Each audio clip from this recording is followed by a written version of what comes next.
Welcome to Tales from the Fandom, a podcast that brings a special guest out of the multiverse and straight to you. And now your host, David Ginsburg. Welcome to episode 50 of Tales from the Fandom. If you are a new listener, welcome. And if you are a subscriber or someone that's been around for a while, welcome back. I'm excited to have you.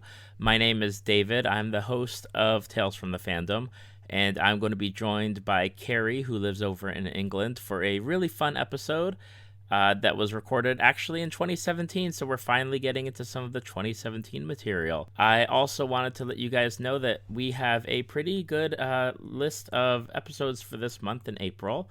Besides Kerry, which is on the 3rd, we have on April 10th an episode with Holland, who's a member of the Cosmic Coterie out in Texas.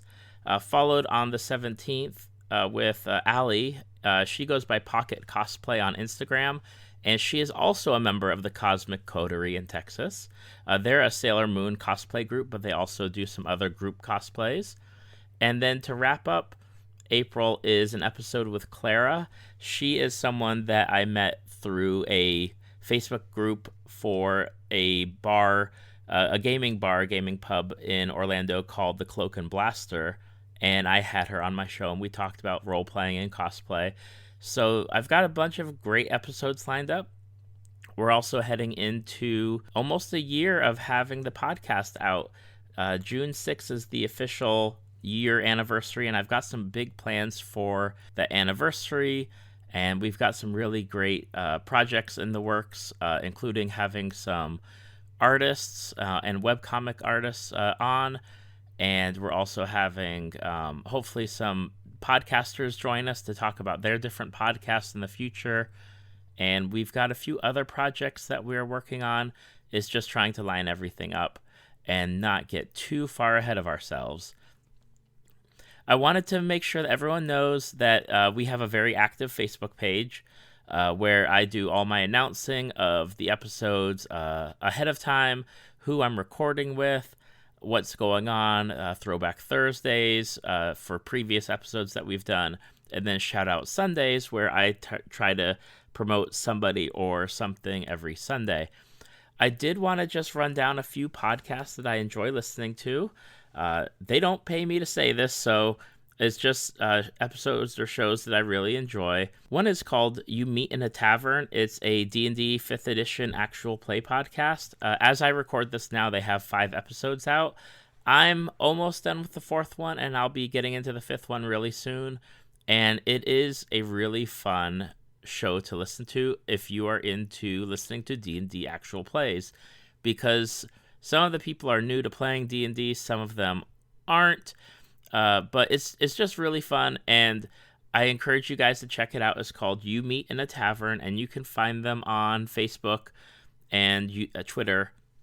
And definitely subscribe. They're only 5 episodes in, so it's not like you're having to go back 30 or 40 episodes to take a listen. So definitely check that out. I know I've said this before, but definitely check out Zeng This with Zenger and Ellie. It's Zeng This.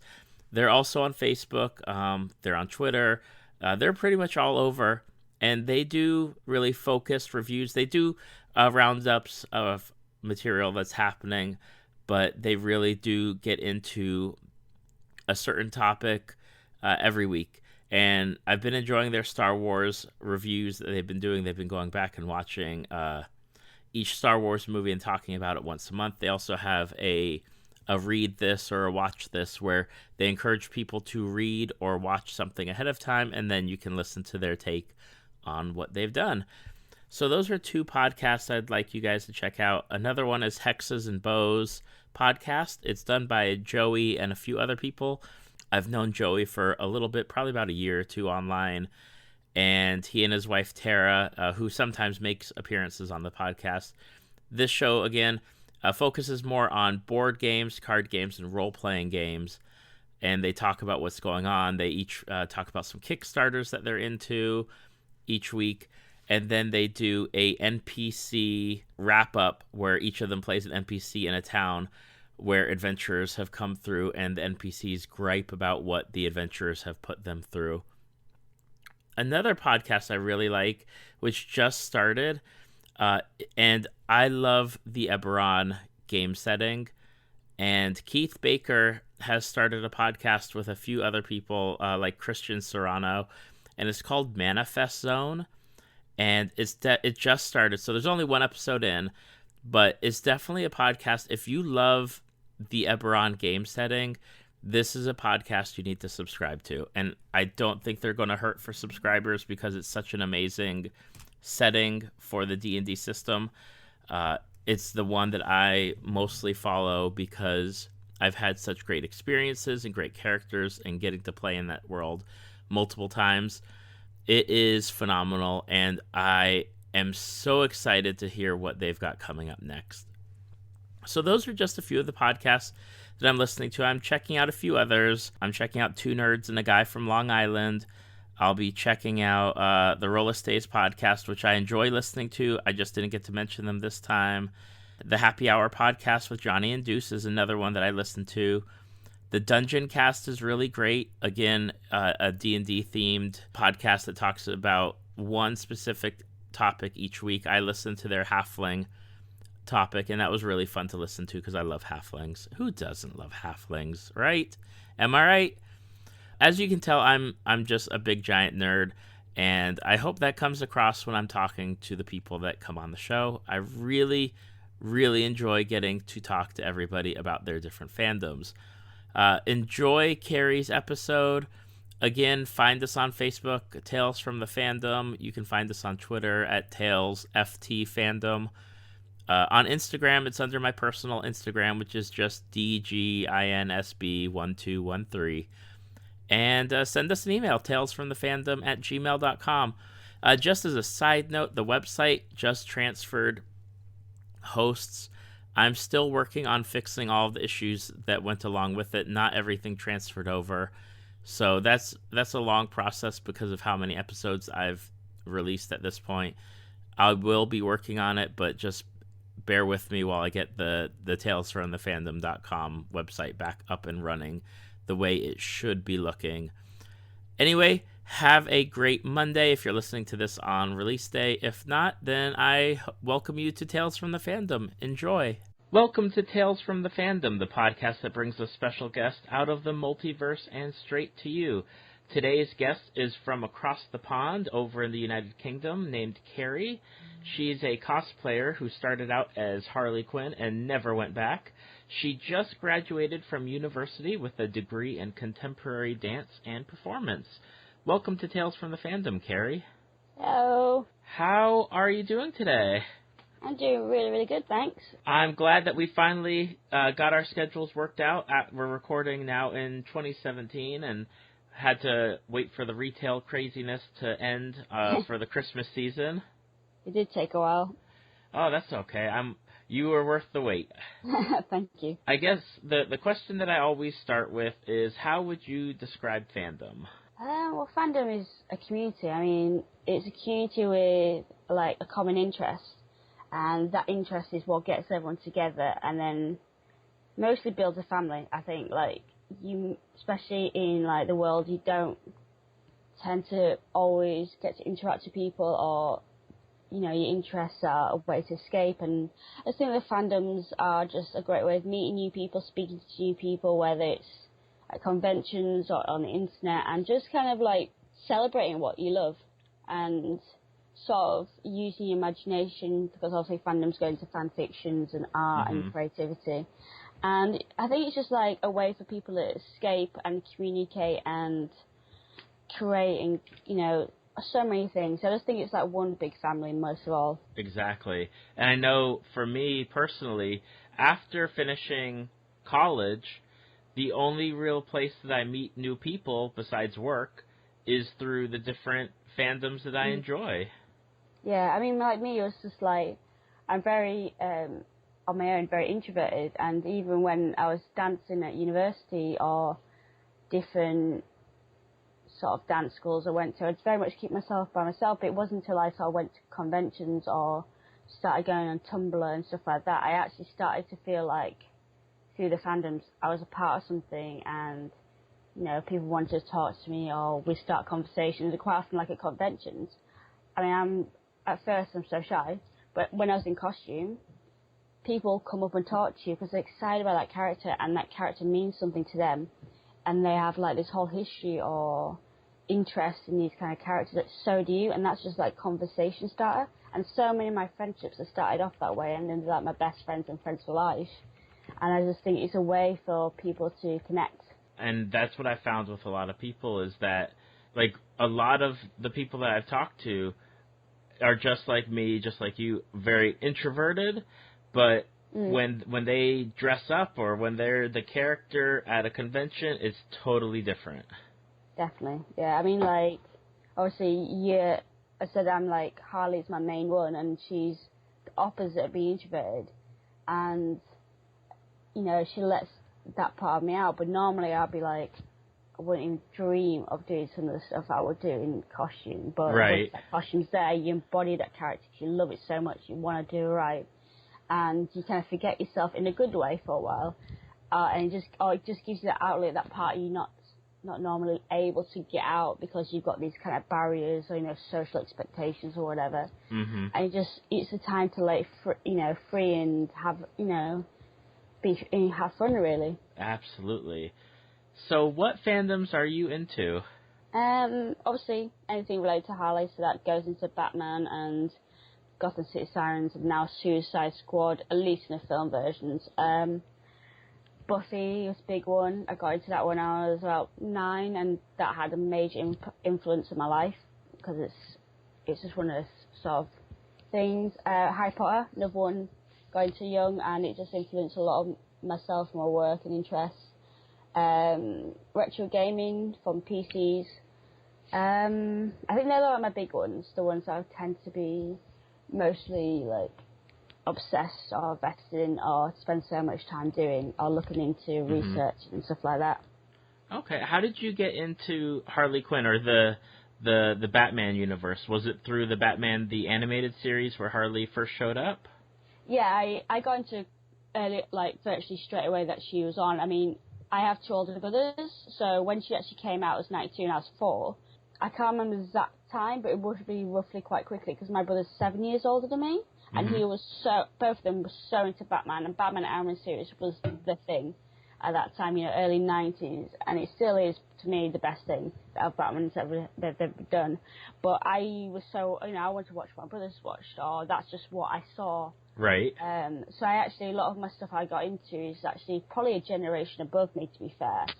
My brother did have major influence to me because I was just like, that's so cool, so I want to like what they like, and I sat down and watched stuff them, and Harley was, to me, a standout character. She was so different and refreshing for a female in a sense of she's hilarious, and she's kooky and so unique, and like, when you just look, for me as a female, especially as I don't identify with the sexy Catwoman or Poison Ivy, they're like, I love them, but I saw them, those kind of characters everywhere. There's always a femme fatale in everything you kind of see, that kind of character, or the one that, traps men by her sexuality and stuff. But then there was just Harley comes in and she falls on her face. She makes you laugh. She's not the butt of the joke. She's quite often, that's another thing that's quite rare, the women bring the comedy. So the only time, most times when women are funny, it's because we're laughing at her.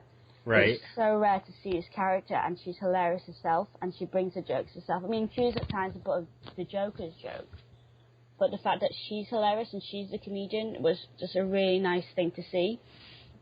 I think I gravitate towards that, and I just thought, this is someone different, this is someone I'm a bit more, I can relate to myself a bit more, or someone I can probably see myself growing into, rather than I don't see myself being Catwoman or Poison Ivy or those kind of characters. Okay. I know that a lot of people are very fond of Harley back from the animated series. It's something we were talking before we started, and the animated series is one of those shows that I grew up on. I'm much older than 4 years old at that time. I think I was about 12 or 13, so I was right in that demographic for it. Yeah, the right age, isn't it? And and I love the show. It was one of those shows where even now it sticks with you. You hear that theme song come on, and it just takes you back to watch it. And I remember when they introduced Harley, it was so fascinating because she starts off completely one way as a professional. She's got a doctorate degree, and she comes in to treat the Joker, and the Joker just, changes her, essentially drives her crazy, and now she's a completely different character. But I love Harley's portrayal throughout not only the Definitely animated one of the series. Best, character developments.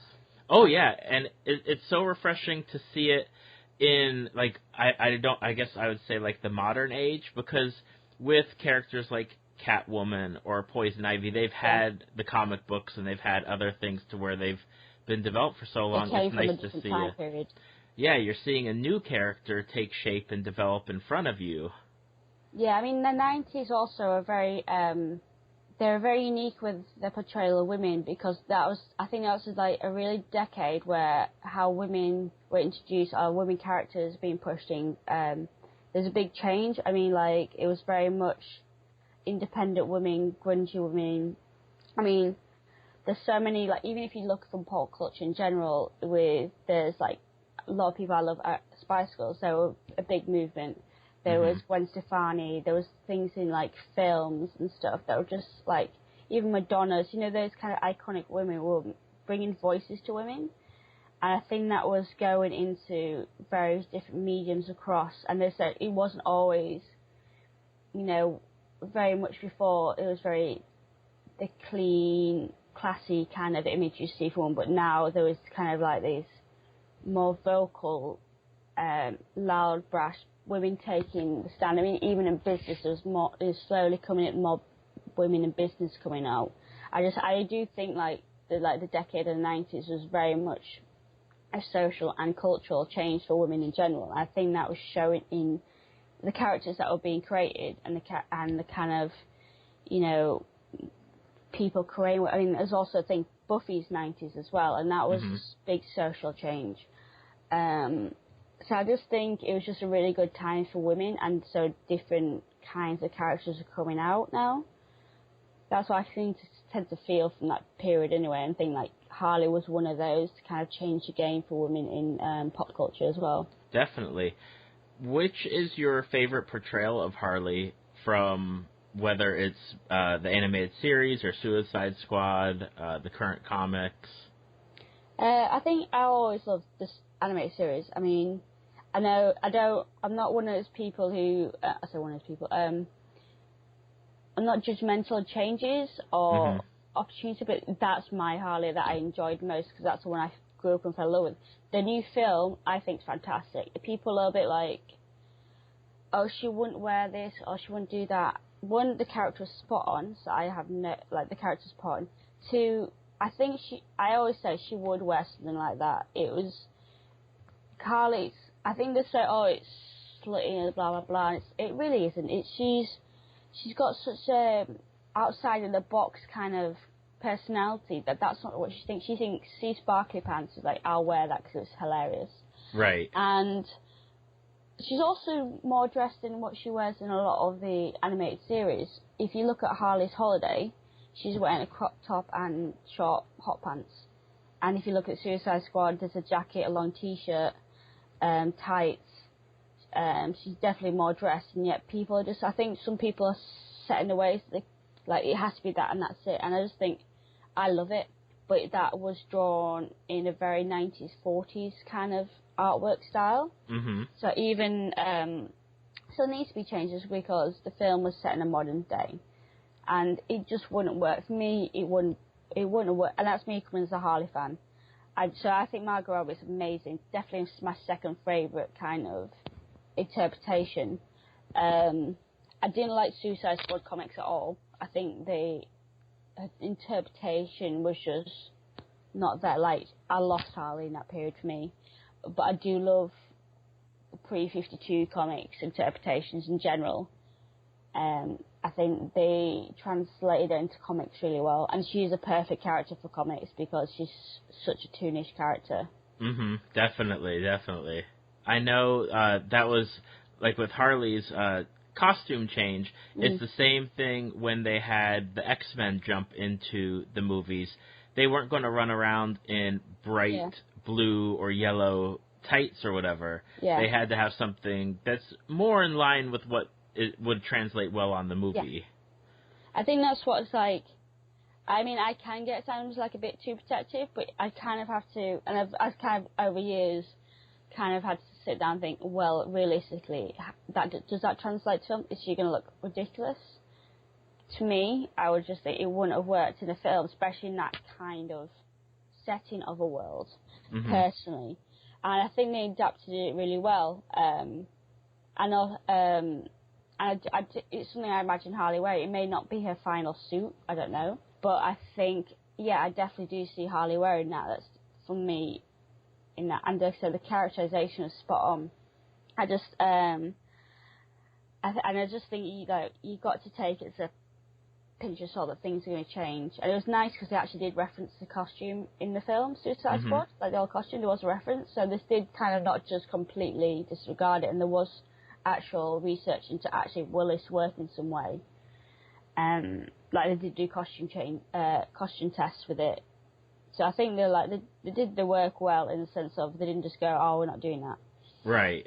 They just didn't like throw it to the side and be like, eh. Yeah, like, oh, let's sex her up for some reason.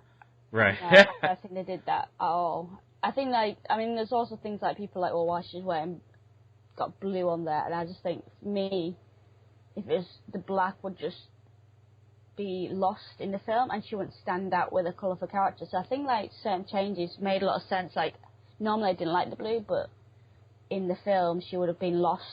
You know, she wouldn't have a brightness that she is. So they had to switch things up and this and that.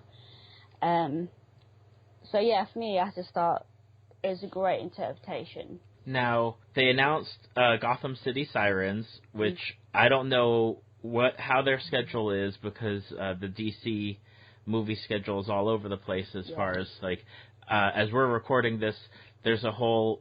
Will Ben Affleck be doing the Batman movie or not doing the Batman movie? Oh, I didn't know that. Oh, God. Yeah. Is there any rumors why? The rumor is he has said that he is not going to do a standalone Batman movie unless the script is good. Oh, but then, at least that's also a positive move, because, I mean, I've liked what DC's released so far, and a lot of people haven't, so at least he's sort of, I think... He's trying to make sure it's right, probably, and, that is... Because I know, a lot of the changes in Suicide Squad is more studios rather than the actual writing. So he's probably just making sure that the backlash doesn't happen again, I guess. And also the editing that people complained with Superman and Batman was, more to do with studios. So he's probably covering the back that he wants to make it fucking right. Yeah, he said... that he's not going to do it unless it's the script is good, but then everyone else around him, like the person that's playing Deathstroke, and everyone else is saying, oh yeah, we're starting to shoot in a few months, and so there's just all these rumors going around about if Ben Affleck's going to direct the movie, if he's just going to be Batman in the movie. So, but I know with Gotham City Sirens. Margot Robbie's coming back as Harley Quinn, and then she's most likely going to be joined by two actresses with Catwoman and Poison Ivy. I think, I wouldn't be surprised if that's pushed to be released sooner than we expect, just because the success of Harley has been immense. The response from Harley is probably the best thing DC's had for a long time. Right. And that's just not just from, the geek culture who are already aware, because until this film came out, the general public, if I mentioned Harley, they'd go, who? And then within weeks of this announcement, I'd have people come and talking to me about, oh, you like Harley, blah, blah, blah. And, with all the memes and jokes about there's like 50 million Harleys now, Halloween and stuff. For me, I think it's fantastic. There's a load of Harleys and more to us. But I just think the studios is definitely going to kind of cash in on this quick. If you think it negatively, they want the money quickly, and they're, sending her while she's popular, or say, whilst the hype's still there from. So I think it'll be one of those ones which will be kind of put into production as soon as they can, probably before even maybe some of them that have been planned and stuff already. I just think they'll just see like an opportunity there and they're going to take it. So I imagine it's actually going to be quite a fast process. I would hope so, especially with that popularity, because it is definitely, like over here as well, those the shirts, like the Daddy's Little Monster shirts, all that stuff exploded. Yeah. Like even before, like just from the trailers, let alone once the movie came out. It was me as a Harley fan who's kind of grown up, seeing her kind of being from like literally no one knows who she is to her, being like a niche group of people loving her. So then the conventions, there would still be so many Harleys, and then her being introduced to film, and then even more of like an explosion. It's been really, really interesting, because it went from like, because over here in UK, like merchandise and stuff is not as available or interesting as in US. Like I have to order quite a lot of stuff. You get your basic Superman, you get your basic Batman, but it's hard to get like the other kind of stuff. So like to get Harley stuff was just so hard. And like I'll even mention Harley, so no one would know who she is. But now it's everywhere. And I think it's like some people are, as I said, are moaning like, now she's cool, or like it's amazing to see so many people, and so many people respond to her well. Like for me, I do relate to the character so much, and the part of me that was usually like bullied at school, being a bit eccentric. But now it's just seeing people absolutely adoring her, and like that's my girl that people just love. And for me, it's exciting that, I've seen these little girls loving her, or, seeing even people not into comics or not into that kind of niche of culture enjoying this character. As I said, having this kind of funny character as a woman in films is not often seen. So I think that's why she's so popular with even the general public, is they're seeing something that more they can relate to, or they're laughing with her, and it's like, oh, it's nice to see this girl making these crude jokes as well. Like she's making the rude jokes that you more often see in the male, and then more girls were like that. We're like, we have these rude kind of jokes, or these kind of bit more crass sense of talking, and so that's what we relate to more than saying these sexy femme fatales, which we'd love to be. But we don't see that as much in ourselves. I think we see more of ourselves in Harley, and that's what we like. And also, she's also more daring, more fun with the way she dresses and the way she acts. And a lot of us want to be more like that, because it's just a more fun way of being. And I think that's what we're all responding to so well, is this burst of energy we haven't seen come from a female. Definitely. Now, another fandom that you're into, and it's actually how I found you when I was like looking around on Instagram, was there's this picture, and it's you wearing the black shirt, the red leather tight pants, and holding the wicked scythe from Buffy the Vampire Slayer, and you as Buffy. Yeah. How is it the same story with you and Batman, that your brothers watched Buffy the Vampire Slayer and therefore you watched it? Actually, yeah, it was like my brother. I've got two brothers, but one particularly older one. He's very much into his films, into his like TV shows and music, and especially the American stuff. Like he was always knowing what what America seen American first. And I remember how I remember him introduced. For this time, I was 97, so I would have been 9, so actually a bit too young for Buffy, to be fair. But my brother got me watching this, because he showed me the pilot. I think it was a pilot I started watching as well, because you'd get it. I don't know how, but he had it before UK, Okay. You got to watch this. It's amazing. And like straight away, I was hooked. I was watching it from the beginning. I think I started watching before it was in the UK because my brother got it. I started watching it when it was in the UK, which is a bit delayed. But yeah, it was my brother. He'd introduced me to a lot of stuff like this, and he was really into Buffy as well. I remember things like one of my birthdays, he got me a Buffy action figure, and it was the one of the costume I wear. I still got it. But he would get, it's a lot of the things that he did get me into, and I ended up outliving him in kind of like, I'm the one who's really obsessed with Buffy, and Batman more than him now. But yeah, he had a big influence, or both of them had big influence on what I sort of liked, and so especially because I said it was a bit more mature for my age than, what most kids at that age are watching. Right. I know I started watching it as late to the game. I jumped in right around season 3 is when I got introduced to it. Yeah, but also but then, wasn't it? What's that? I think that was what it was at its peak of. Oh yeah, yeah. Yeah. I was working at a video store at the time, and one of my coworkers was like, "You've got to check this TV show out." And back then they only had, I think, 6 or 7 of the first season episodes on videotape at that point. Yeah, because they had more separately as well. Like whereas like Willow was the one, like so he had specialized Willow episodes and Spike. Mm-hmm. They did that as well, which was quite interesting. Yeah, and I was like, okay, I'll watch it. I checked it out. I really liked it. And then I started jumping in at season 3 when it was still on, and just got in from there, and it was so amazing. It was a show where in college I would make sure that no one called me. Like, I'm not going to pick up the phone if you're calling me because I'm watching Buffy and Angel. It was like, not many things. I wait every week to, because even now I'm a bit late, because I don't normally like to have to watch something at a certain time, because I'm a bit like, I wanted to watch what I want, but like, I remember like Buffy being on, and I'm pretty sure it was after Fresh Prince of Bel-Air, which is another one of my favourites.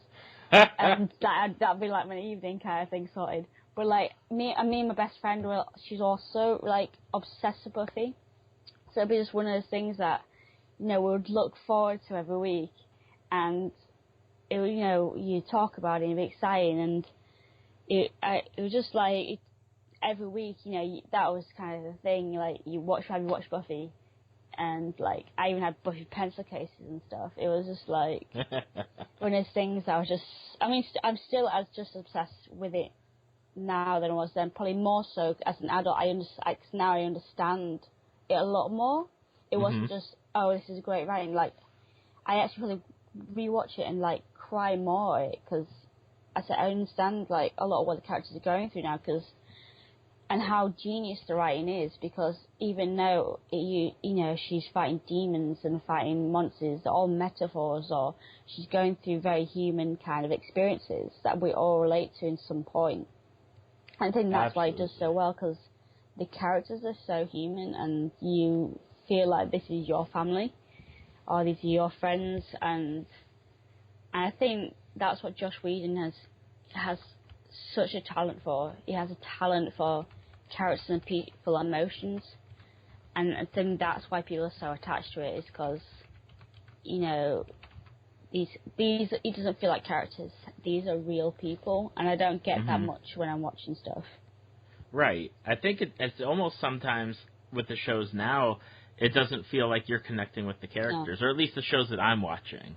I mean, there's a few, like, I think Flash is brilliant, and I do feel like for his characters, but like I'm gonna use an example of things I don't watch. I may watch like Vampire Diaries and stuff like that, or I haven't watched Once Upon a Time, but those kind of things for me personally. I mean, also what was the one? True Blood. I think I tried and I couldn't connect to these characters. It feels like they're trying too hard to be Buffy rather than what Buffy was trying to do. Which was talk about people and talk about people's experiences in a very clever ways. I just think, like, especially marketing, and they're just trying to rehash a lot of what's been done before rather than trying to create something from an idea and a concept, which Joss Whedon sort of was like a genius for. Who's your favorite character from Buffy? It's funny because it's obviously Buffy is who I relate to most.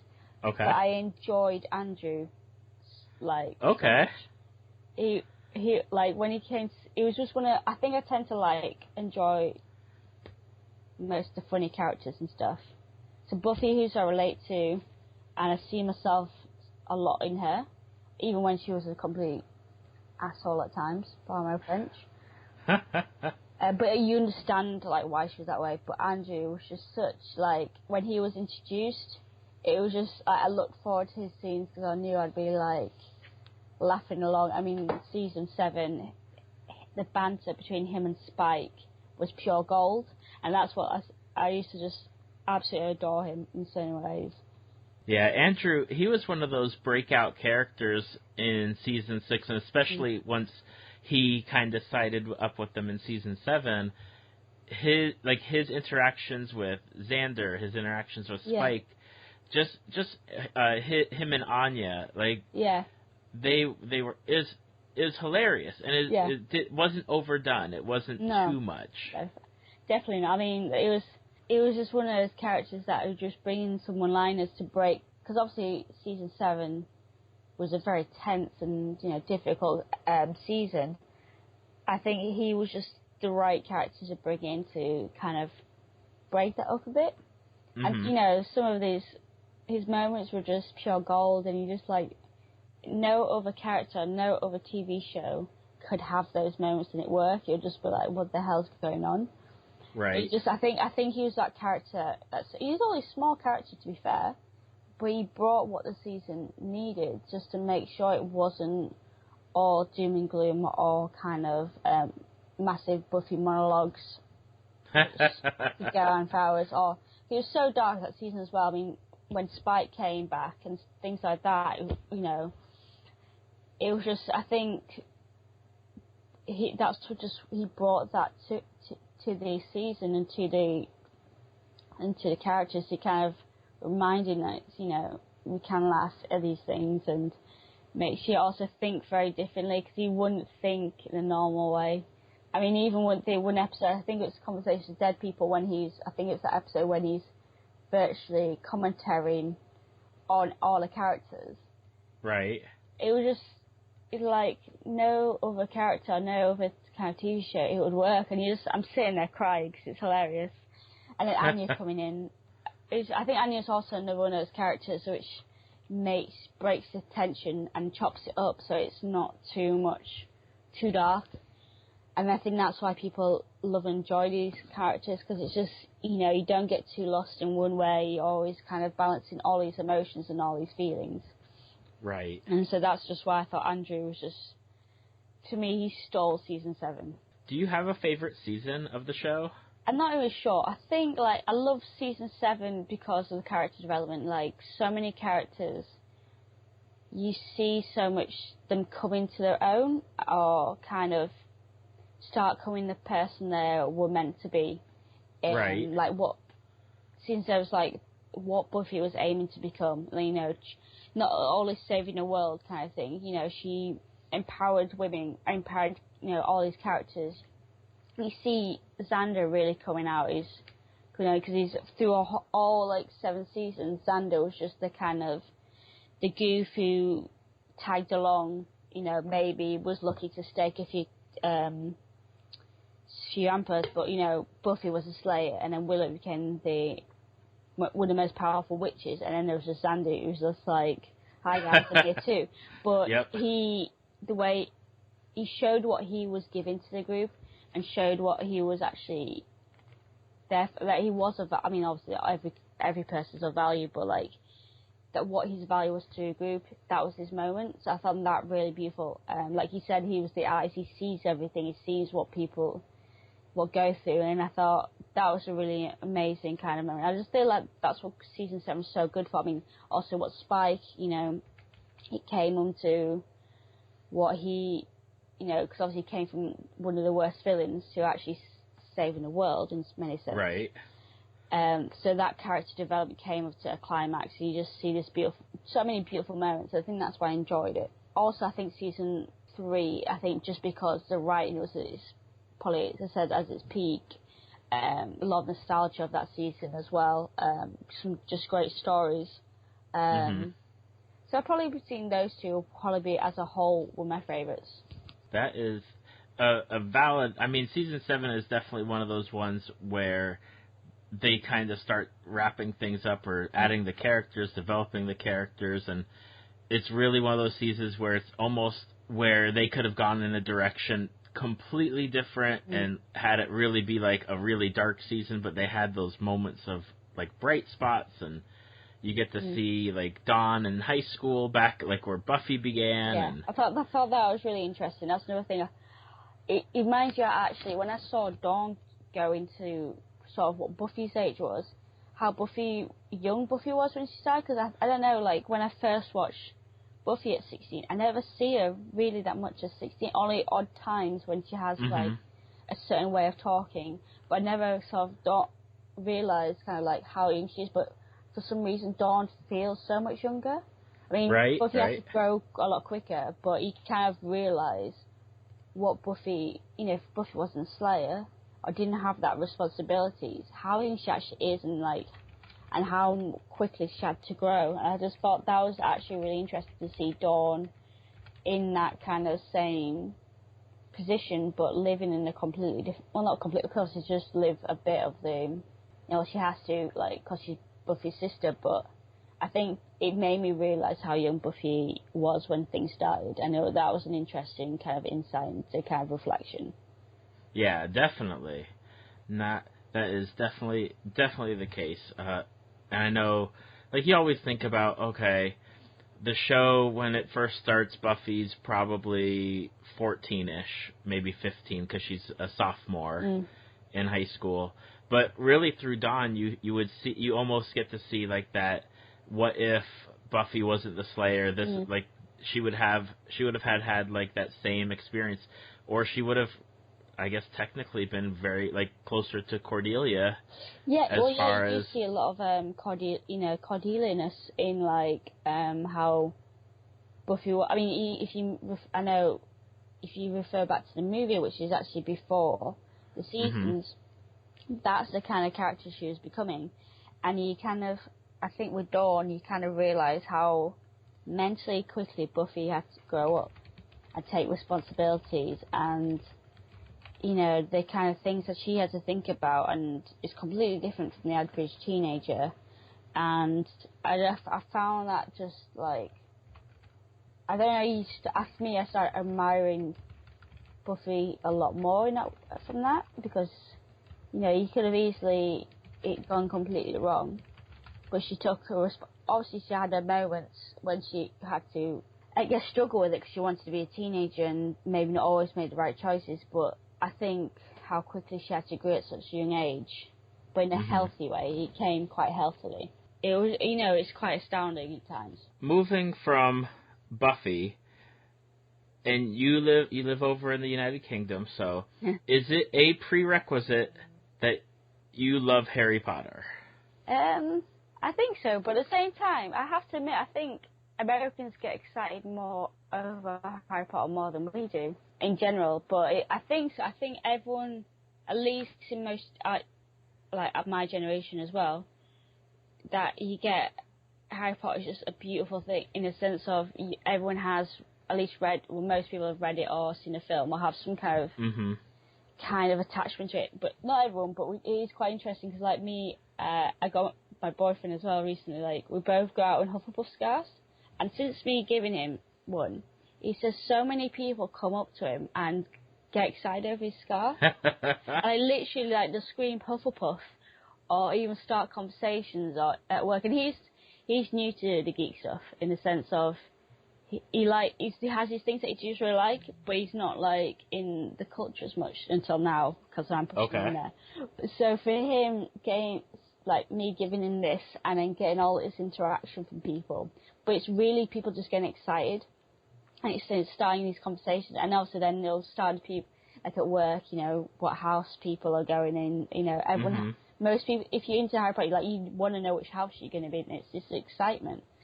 And it's like really quite amazing sort of thing to see. I think everyone just getting excited over this one thing. And so the Harry Potter is something which is not exclusive to geek culture. It's something like that. It's across the board of people. Like, so many different people love Harry Potter. It's one of those things, I think, that everyone gets excited about or has at least some kind of experience of it. Right. Which I find fantastic. Now, one of the questions I always ask whenever someone loves Harry Potter or is one of their fandoms is, what house are you? And I imagine through what you just said, you are Hufflepuff. I am a Hufflepuff and proud through Hufflepuff. Yes, same here. There's a lot of Hufflepuff pride here. Yes. Yeah, actually, people always you don't actually get as many people saying a Hufflepuff, but I don't know, I just think I didn't kind of choose, I kind of sat down and thought, I went through it and thought, which ones am I generally like? I would have said Slytherin if I thought I generally was Slytherin. But I just kind of went, I was like, I generally think I'm Hufflepuff. And then, like, every test I took, like, different types of tests, not just Pottermore, I was always Hufflepuff. I don't think there was any time that when I took a proper test that I came out any different. And I was just like, and I was also like, I'm actually very proud of this house, because some people are like, oh, Hufflepuff. I'm like, this is like the best house. I don't know what you're talking about. Absolutely. I know when I got into Harry Potter, I was in college, and I identified more with Ravenclaw at the time.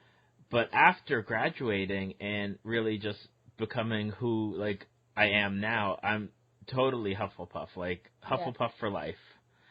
Yeah. And what's great is with the new movie, Fantastic Beasts, you get to see a member of the Hufflepuff house, like, taking center stage, Newt Scamander, and just, like, really just showing, like, what an incredible, like, how deep, you know, a Hufflepuff can be. I think that's exactly one of the things that when I went to see, I was excited about for Fantastic Beasts, was the fact that it was led by a Hufflepuff, because so many years into the books and stuff, there was odd characters, there's Tonks, there's Cedric, who had little moments, but there wasn't really, a kind of a central Hufflepuff character, because obviously most of the characters in the group are Gryffindors, and then there's Draco and Slytherins, and then, like, Luna and kind of gave the bit of Ravenclaw to the main story. Right. So, you know, it's always people like, oh, who's a Hufflepuff, you know, like, in the sense of there's no standout, except for those two. There weren't really many standout characters that really drove some plot developments or stuff like that, or just were in the central group at least.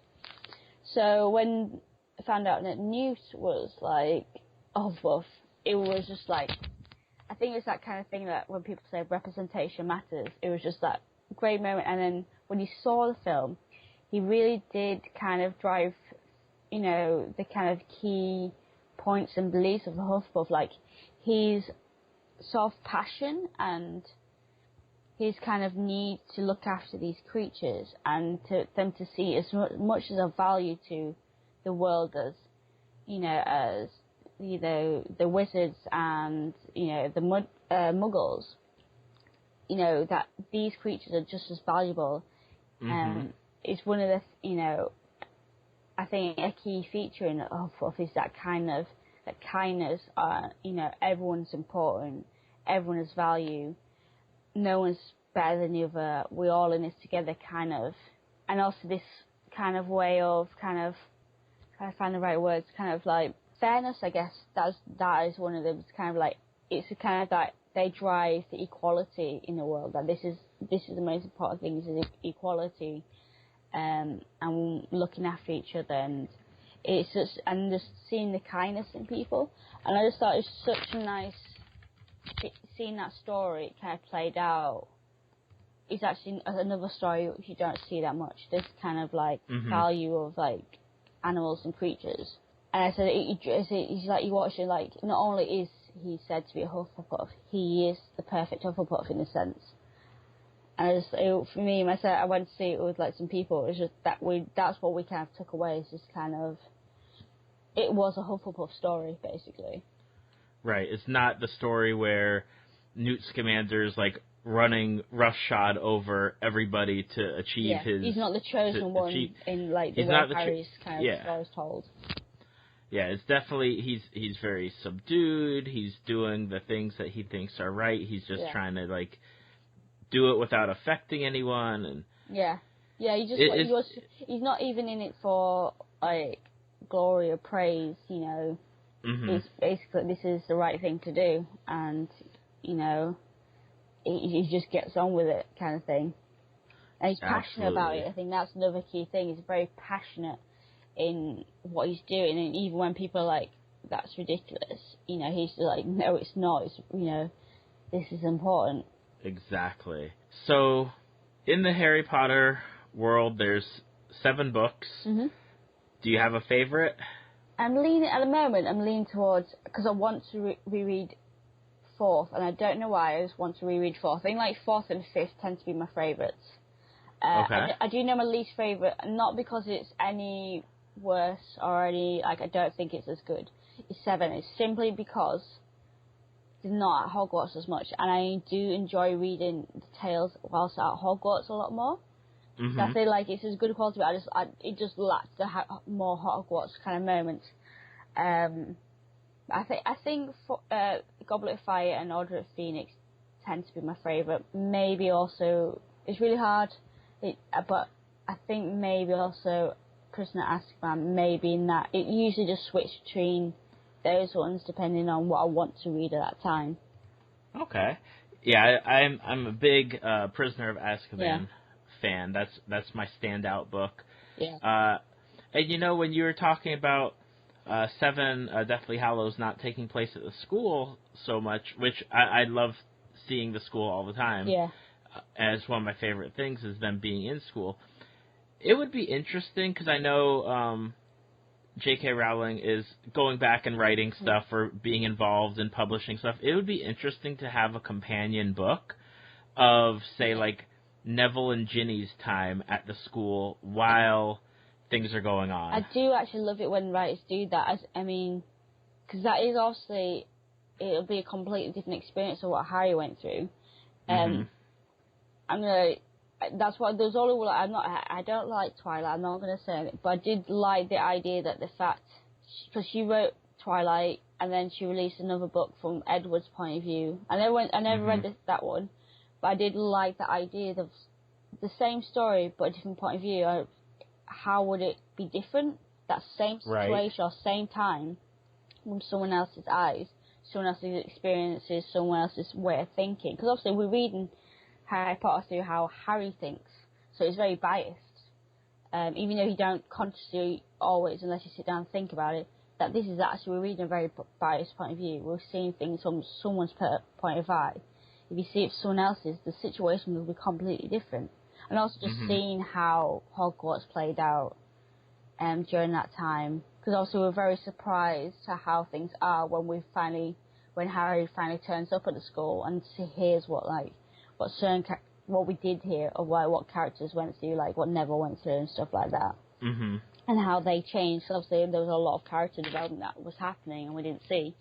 I think that would be like a great thing to read, especially because you know J.K. Rowling, she would do it well. It wouldn't be just something like to get a bit quick book kind of thing. Right. I think how she wrote Fantastic Beasts is a proof of that she has so much more to give to us and develop in the world, that it would be an exciting thing to read. And it would be interesting also to see, if she did do that, which characters she chooses in the sense of which point of view she wants to put across. It would be even interesting to kind of see it from teacher's point of view, or maybe even the Death Eater's point of view, or Draco's point of view would be actually quite an interesting one, because he changes. He becomes more fearful because he's actually starting to understand what it means for the Dark Lord to be in power. It's not just something to laugh at anymore. Yeah, it's not just like a haha joke, or my dad's going to get you, or his life, his family, probably one of the most highest risks of, being killed because of what's been told before. Yep. They thought they were safe, and then suddenly they're not safe, and I find that an interesting concept. Oh, yeah. So who's your favorite character in the Harry Potter world? It's funny, because Fred and George will always be, like, my favourites to read. Again, they're kind of that comic relief. Mm-hmm. I do always gravitate towards. I did grow my favourite teacher is definitely McGonagall. I think she's like a badass, and definitely the coolest teacher. I think it grew to... It's really hard. I think, like, when you watch films and books, sometimes my favourite characters are different. So the books, it tends to be the Weasley twins. The films... That's quite hard. I do love Harry. He was probably actually one of my favourites. And Luna, I grew to love Luna a lot more than I originally first did, and I kind of like, it was an interesting kind of process, because people always say to me, oh, Luna, and it has the character I have cosplay as Luna. It was really funny, because I realised, because I didn't identify with Luna at first, and now I really do, and I realised why, because I've seen Luna from someone else's point of view, and I realised that's how people see me, but how I think and process things is completely different, and I imagine it's how Luna thinks and processes. So it was this weird kind of like click in my head of like, actually I am like that character. I didn't realise it because I'm seeing her from someone else's viewpoint. And I just thought that kind of moment, I kind of realised just during the films that I found that kind of like, she became a bit more, a warmer to more, because I understood her better than I did before. And I also absolutely adore Bellatrix in the movies. She's a joy to kind of just watch. Sometimes I just love the villains. Because it's so fun. Well, villains get the best lines and the best like outfits, and they just get to do whatever they want. They don't have to follow rules. I can imagine her, like, she's another word I love to cosplay. It's that she'd be just fun to play. I can imagine Helena just having so much fun with that character, because she can be just that bit over the top. And I find like she was just like, I'd look forward to her moments, because it was just, I think Helena anyway is a fantastic actress. And I just loved what she brought to her, and it's just exactly how I'd imagine her in the books as well. One of the things that we were talking about before we even started this, and it's one of the things that you mentioned of fandoms that you're into, is you and I both like retro gaming, specifically like LucasArts way back in the day, way back video in the early games. 90s, maybe even going into 80s, to be fair. Right, and you had picked out on one of the things that I had sent you, 2 games in particular. One is Sam and Max, which is awesome, and the other one was Monkey Island. Yes. How did you get into those? Again, family. These games, so it wasn't just my brother, it was the family who played them. And we all would have, like, each would have our own game running. And it'd be one of the things we all played at different times. And then if you get stuck, we'll try and either, like, get each other, like, to either give us hints or, like, because I was really young, I needed a bit more help with it.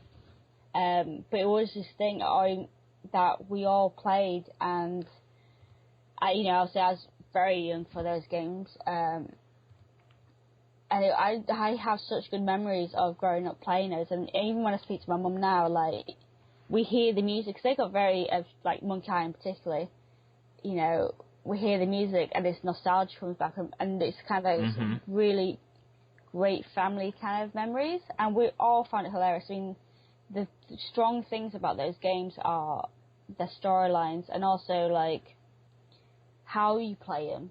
There's not many adventure games anymore. They're not bringing them out. I don't notice, unless set for Telltale. I don't really know many of the adventure games, and definitely, if they did, have that quality of story. The stories were absolutely brilliant, that you actually hooked on what's going to happen as a story, rather than just having something interesting to play. Right. And the characters were, again, hilarious and engaging, and I said my memories of those are absolutely brilliant, and I was still to this day, I will ever so often, I'll run one of these games and have, it'd be like I haven't lost interest at all. I'm still just as interested and still enjoying it as much as I did back when I first played them. Right, and I know that some of the LucasArts games were some of my first computer games when we actually had like a real computer that could play more than, say, like Frogger. Yeah. But yeah, those games, for when they came out, I mean, the graphics were so advanced. You have the graphics, but more importantly, it's that story and the music and the characters. You fall in love with them. Yeah, definitely. I mean, I think that's what the same for anything in the sense of medium. A lot, the films which are just about action or effects and stuff like that, but the characters and stories not there, they fail. You can get away with with great acting, great characters, great story. The film be amazing regardless of the effects. I think those are the key things that people really need to focus when creating something. That's you need to get people an emotional engagement with them, and I think that's why these games, you care about Guybrush Threepwood. He's this little pixelized guy, and he makes you laugh. I mean, the humour is so unique as well. It's not just bog standard jokes. This is very intelligent and unique humour about all these kind of things. I mean, Sam and Max is actually from a comic book, which I found out later as I got into the game, and then I found there was a cartoon, and like years later I found that it's actually originally a comic book, and I found the way it translates brilliantly across all three. I didn't lose anything from them, and I actually adore these characters. In Sam Max, we have a joke with me and my friends that I'm definitely very much Max, and we don't know whether it's because I've grown up as Sam and Max or whether I've identified with Max in the time. It's just like we literally say he's my spirit animal, sorry. And it's not just me. It's like every time I've introduced Sam and Max to so many people, I'm like, you have to watch this, you have to read it, you have to play it. It's like literally anyone. And then I haven't even said anything, and they come back and says, "You're Max." That's scary how much it like. So I think that's what I love about fandoms, is actually sharing it as well. When you find someone who hasn't played or watched it, you kind of gasp in surprise, and then you're like, I'm one of those people, I'll give them everything. I'm like, go away, this is your homework. And Sam Max is one of them. I do it for Buffy as well. And then they'll come back and like, this is absolutely brilliant. And I'm like, yes, this is what you're missing in your life. Exactly. And it's telling when, like, you have a company like Telltale, and one of their first properties that they do is bringing Sam and Max back to everybody. I think it was great when they did that, because I think it brought back a lot. Like, during that time, there was a re-release of the Sam Max comics in like a one edition, which I found that's what I got my hands on to read. And there's like it was. I think it's like when they did these games, it was also like 20 years or something since Sam Max. So they were releasing stuff like prints and books and clothes, which is just like, as a like lifelong fan. And it's something that was like, there's no merchandise whatsoever, or there's no... Right. I think it also awakened in people who did used to play it, and they're like... Again, it's like why people like retro gaming, it reminds them of their childhood.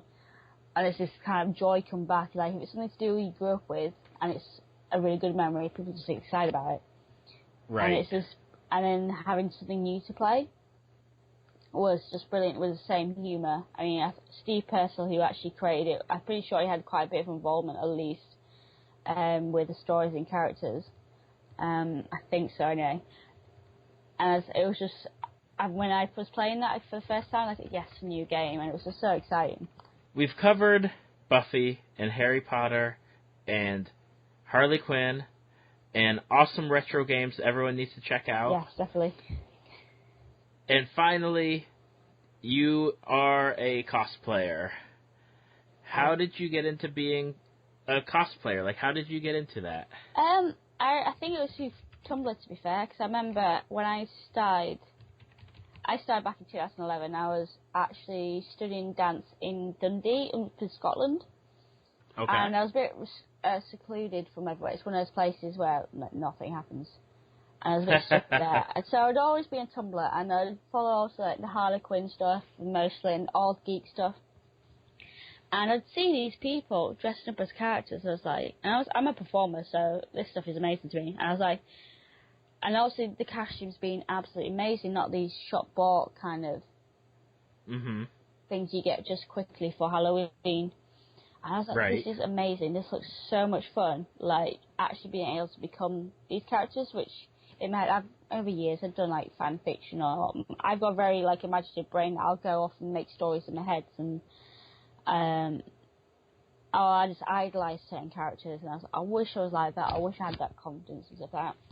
And see these, you know, not even just like kids doing it, it's like people of all ages. Oh, that's amazing. And I'd follow a lot of Harley Quinns, and I remember I started interacting with some of them, and then I remember them saying they're doing a massive meet-up in London. I was like, I can't do that. London to Dundee's. I mean, maybe not to American, but for UK, that travel is like it's like a 6-hour train, and I hate travelling.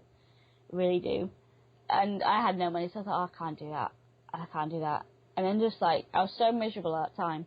I really was, like, just like, not good. I did have like, I had a Harley Quinn costume, like a cheap one, for Halloween, just lying around. The mask was rubbish, and I was like, okay. And then for what, I just like, one day I was just like, okay, I'm going. I don't know why, I just said, I'm going. I want to go. And I went down, and it was a massive Harley Quinn meet-up, and I just went and just met these people, and I was in costume, and also said before, with costume makes it easy to start talking to people. I won't talk to people I don't know, especially at that time as well. And I changed the costume a bit, like, I got rid of the cowl, and just, because I was blonde, did pigtails, like, oh, this will do, this makes it look okay, because the costume's terrible. Right. And it kind of, like, it was really weird. It was such a weird experience in the sense I was in costume, and then people would just come up and start to talk to me. And it was just really nice, because these were people just, you know, you got a conversation starter, especially to someone who's, you know, I was very much spending most of the time by myself and stuff. And these people would talk to me, and, you know, we start talking about things that, you know, there's already things to talk about, like, oh, we like Harley, or talk about their costumes. And it was just amazing, absolutely lovely group of people. And actually that convention ended up meeting some of my lifelong bestest friends. And it's simply because I saw their table, because they had a table, because they were doing comic books. Like, they were actually selling comic books. Like, one guy and his best friend was in cosplay, and I recognised the cosplay from Tumblr. And I was like, I loved that cosplay. And I went up to I got some confidence in me, because I just had to go up to her and say, I follow you, and I think you're amazing. And since then, these two of my bestest friends people. And if I didn't have cosplay, or I didn't follow them in Tumblr, I would have never walked up to them. I never said hello. I never had some of like the greatest relationships I've had in my life. And that's why I'm so thankful towards like fandoms and communities and conventions and cosplay, is the people I've met have made such a positive impact in my life, and I see it happening with other people as well. And that's how and that's why I kept going back, because I'd made these friendships, and they said, oh, well, let's come to the next one. Because I only was planning to do this one-off one, and then they encouraged me, you need to come to this one, which was, I think the next one was like in summer. I was like, I can't afford it. And then I thought, no, I want to go. And then ever since then, I've just been going for the past 5 years. Mostly, just to me, even though I do cosplay stuff, the most thing is to see my friends. Yeah, exactly. Like, you find these people that are just so incredible, because you automatically, it's not like you're having to find somebody that maybe will have the same interests as you. Yeah. You know they've got the same interests as you. I think that's what a lot of people try to force things, but there's something already there to kind of start that kind of spiral going, that kind of follow rocks kind of thing, whatever the metaphor is. Mm-hmm. And it's something you're passionate about, so you're already there with it. It's not small talk. It's not kind of like trying to talk about the weather at a blind date or something, you know. There's already this passion, and that's what people like to see, and that's what people respond to, is kind of like this excitement within you. And so that's what us geeks are good at, is getting excited about something that we love. And I love seeing other people. I love seeing people. It's exciting, and it's infectious. Yeah. I mean, you get excited about something, I get excited about something. Yeah. We start like feeding off each other's like excitement, and it's just. It doesn't even need to be something I'm particularly interested in. Like like my best friend and my boyfriend, they're massive Star Wars fans, and it's not my thing. I think it's great, like, but I'm not a sci-fi person. Mm-hmm. But I love talking about it because they get so excited about it, and they have this such back knowledge that to me is just like talking another language. But I love talk. I'll let them talk. 'Cause I love listening to see something so that they love so much, and then have so much knowledge about, or you know, is probably one of the nicest things you can see in a person is the excitement about something going off in their eyes. And I think that's why it's important. I think these kind of people, some people brush them off as, you know, it's only a book, it's only a film. It's no, it's more than that. It's this kind of like this thing that helps people escape and then become passionate about, and you know, I see it bring people together. Exactly. So, for you as a cosplayer, I know you said it's hard to get stuff sometimes over in England. How do you choose the characters that you cosplay? Do you choose them based on the character and the personality? Do you choose them based on, like, the costume? For me, I'm more of a character person. I tend to, as I said before, gravitate more silly, fun characters that I know it's not just going to look good, that I'm going to perform, and it's in a sense of I'm going to act. It's a fun way to act. That's why I love doing Harley. I remember when I broke away from Harley at first and did some other ones. And even though the characters may be interesting, I always just, Harley was just so much fun. But I also like a bit of ridiculous, and I like a bit cute. It's usually a character, most times it's a character I can see a bit of myself in, so I can bring that part of myself out.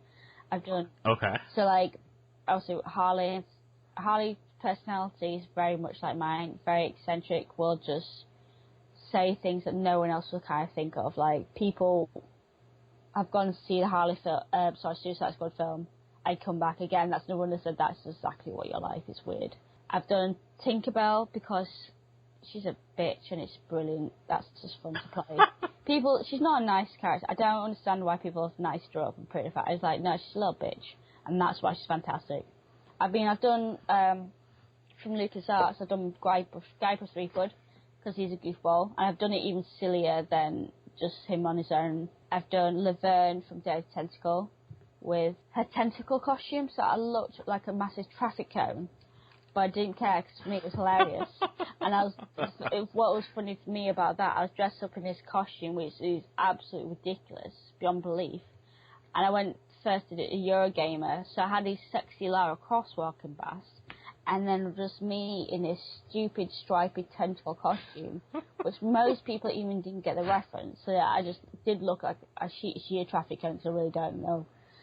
And with she has the most ridiculous face, that she looks like there's something wrong with her, I don't know. And I was doing all these, I was walking like it, and I looked stupid, but I was laughing so much for myself, and that's what I enjoy, is just these characters which are funny or a little silly. There is some I have done which are more serious, like I've done Black Canary, which was fun. I've done Nancy from Sin City, which I loved because I loved the art style, and I was able to dance a bit, so it was a bit fun. I've done another silly one, for example, I've done Fresh Prince of Bel-Air, Will Smith, which, you know, only a white girl can pull off, I don't know. Yeah, so I kind of like, most of my characters are ones that are a bit silly, or I can be silly with at some point. I've done Captain America, who I guess is a bit serious, but he was fun because, I did a She version. I could be very physical with it, and that's what I enjoy. If I can be a character, I can be quite physical, and I can like roll about or kick or whatever. Like Buffy again, she's a very physical character. I enjoy that. I get a bit bored if it's one of my characters I have to stand and pose a bit.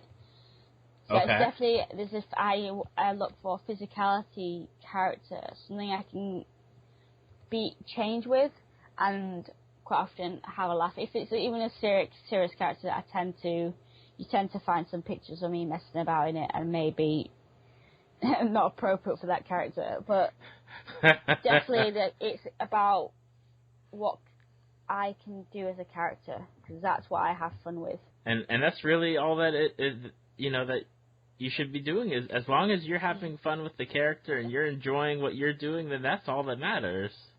Definitely. That's awesome. What's the community like over there nowadays? Is it, because I know over here obviously it's huge, like Japan huge, America huge. It's definitely growing a lot. Even when I've only been doing it 5 years, it's not long, and it's exploded since I've started. I don't know. I'm pretty sure it's actually quite within those 5 years. It's quite exploded, and the community's changed quite a lot in the sense of. I think social media's changed a lot.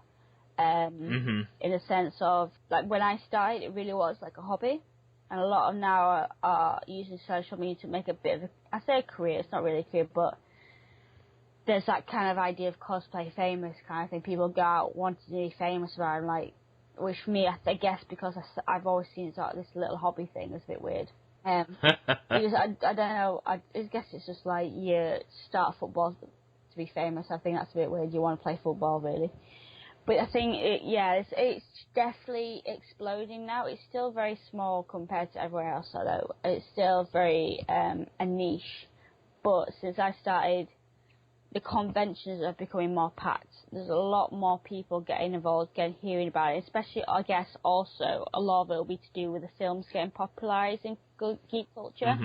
I think since, like, Iron Man in 2008, there's been a whole, like, comic books, superheroes and stuff like that are just becoming more popularised in general culture, that more people are getting interested.